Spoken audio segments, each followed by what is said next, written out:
See you.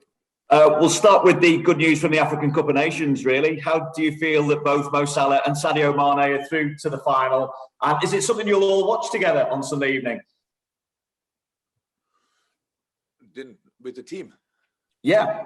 I have nothing planned yet. Didn't think about it, but we followed it pretty closely.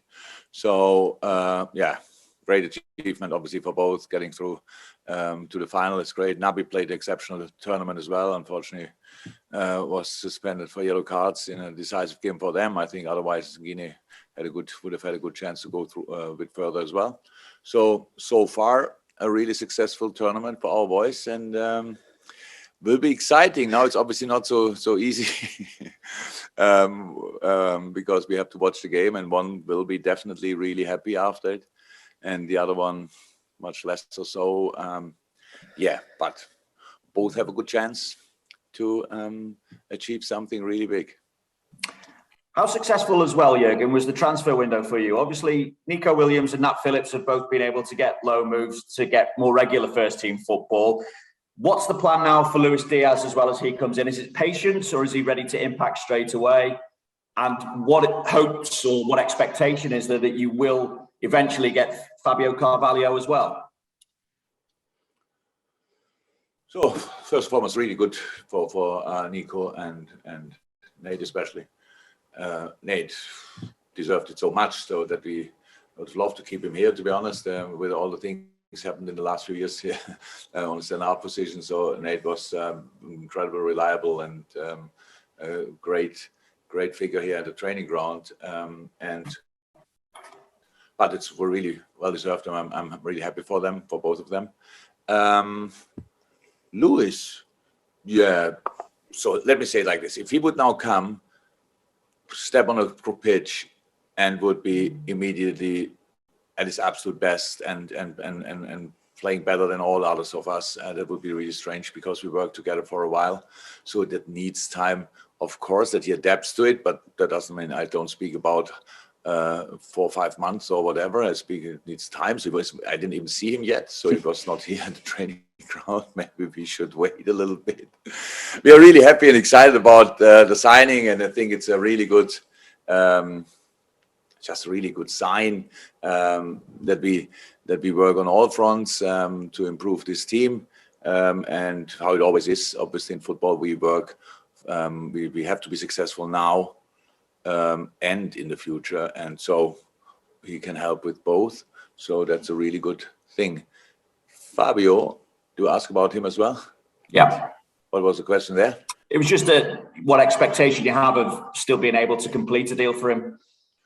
I don't know. We will see that. We are obviously still interested. It would be crazy if not, but it's just that's in the moment obviously not in our hands. But yeah, I think Marcus said it all yesterday in his press conference. With these kind of deals, it was pretty. Yeah, it was late before the transfer window closed again, and so in the end it didn't work out. But yeah, we will see what happens. And with regards to the weekend, obviously early stages still of the FA Cup, but what hunger is there to make it 2 domestic cup finals this season? Massive. Cannot say more. So it's absolutely we are not the most successful FA Cup team, at least not as long as I'm here. So we have, we are quite ambitious. Fantastic. Okay, we go to James from TalkSport and then James from BBC Merseyside. Thank you, Vinny. James.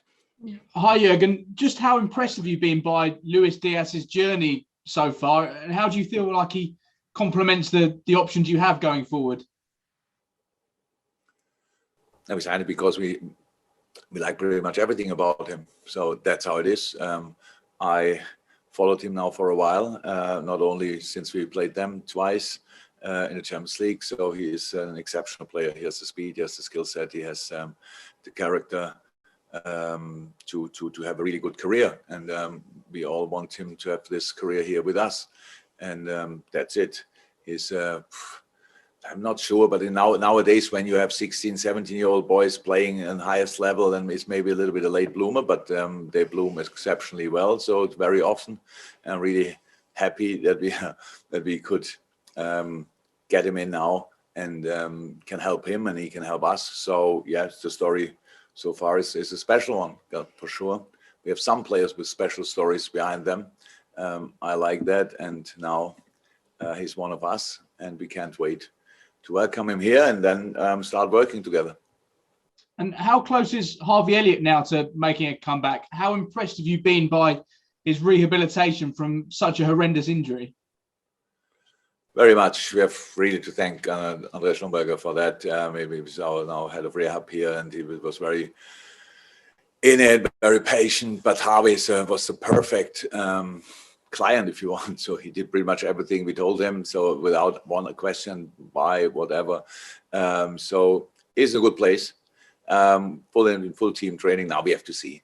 We have to see what is right for him. Is it right to start? Is it right to come on? But he will be in the squad definitely for the Cardiff game, and from there we go. So it looks, most of the things look completely natural, absolutely really quick after a long period without proper team training. And when you saw him the first time, you thought immediately, maybe we take him with us.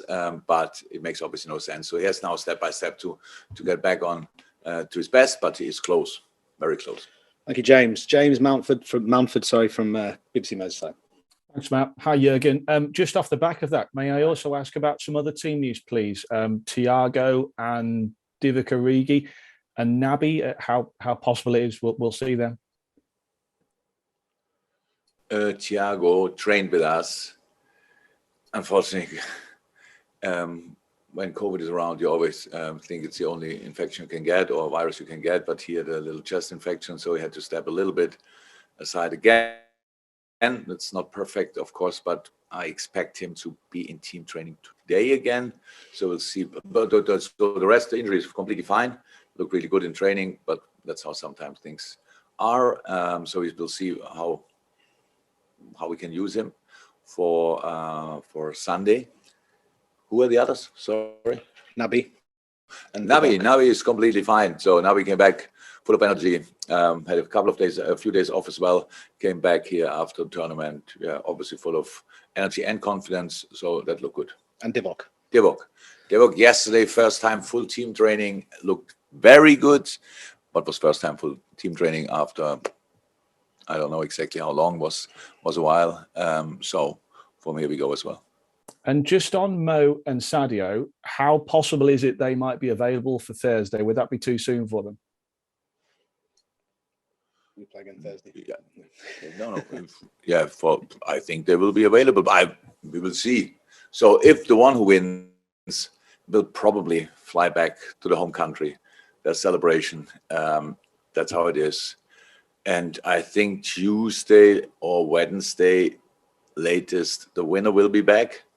And the other one probably slightly earlier. So we will see. And then I have to talk to them. I don't know. But if they have one thing, they have rhythm. They played obviously quite a few games. And we will see. I have to speak to them then.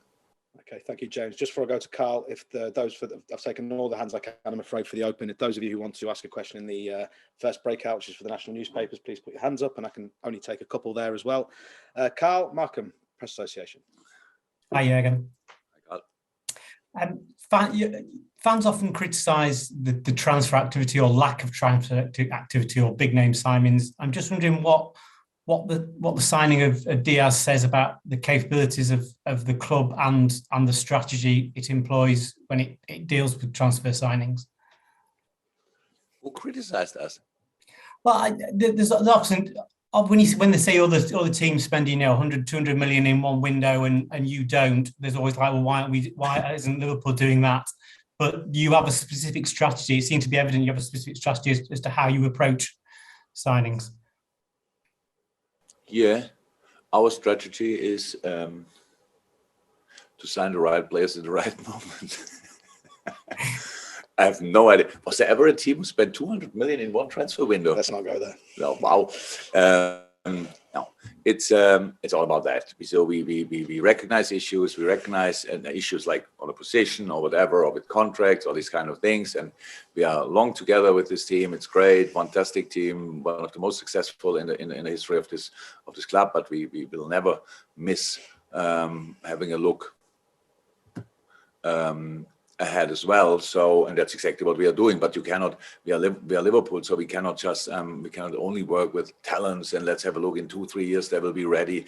This must be always a mix-up of everything. So we have a lot of talents. We have really great players in the moment here. So in the first team squad and around the first team squad, for a few of them, I'm 100% sure they will definitely be Liverpool players. So, but not now. And that's what we do, building a team for now and for tomorrow. And with the things we do, we are happy. If other people are not happy with it, I cannot change that. This is the way the club is doing it. I think pretty much already before I arrived. So, and since I'm here, I'm absolutely used to it, and that's the way it is. Thank you. Thank you, Carl. And then finish in the open with Neil Jones. Final reminder for hands up, please, from the guys in the dailies. At the moment, we've got Dave Maddock. Neil Jones to finish this part of the press conference. Hi, Jürgen. Just on Mo and Sadio, from a Liverpool point of view, how would it benefit Liverpool to have players on that stage under that pressure? You know, obviously carrying the weight of their nation and potentially achieving, you know, another big trophy in their career, because we know how ambitious those players are. So how much we benefit from it, I don't know, but it was obvious. I watched a lot of games, and it was really obvious that Naby was the absolute leader in the Guinea team, and same for Sadio in the Senegal team, and of course Mo with Egypt. So yesterday, between when the coach was not there anymore because he got a red card, before the penalty shoot, you saw Mo talking, speaking, and all these kind of things with the whole group. So it's all the things, all the experience these boys get in these situations help us, of course. Short term, I'm not sure. Long term, definitely help them as well. So that's why it was very impressive to see. It's really very impressive to see, and it's very important that you get through these kind of things. It's difficult, obviously, to get that far in a tournament. The pressure on they are the superstars there, so the pressure in the tournament. So the pressure they had on their shoulders was massive, and how they dealt with it, I'm really proud of them, to be honest. And now 2 of them are in the final, and yeah, we will watch it definitely. Did you have any doubt when Mo was taking that penalty in the quarterfinal? Did you have any doubt that he'd score? No, I know Mo has no doubt, so why should I doubt it then? No.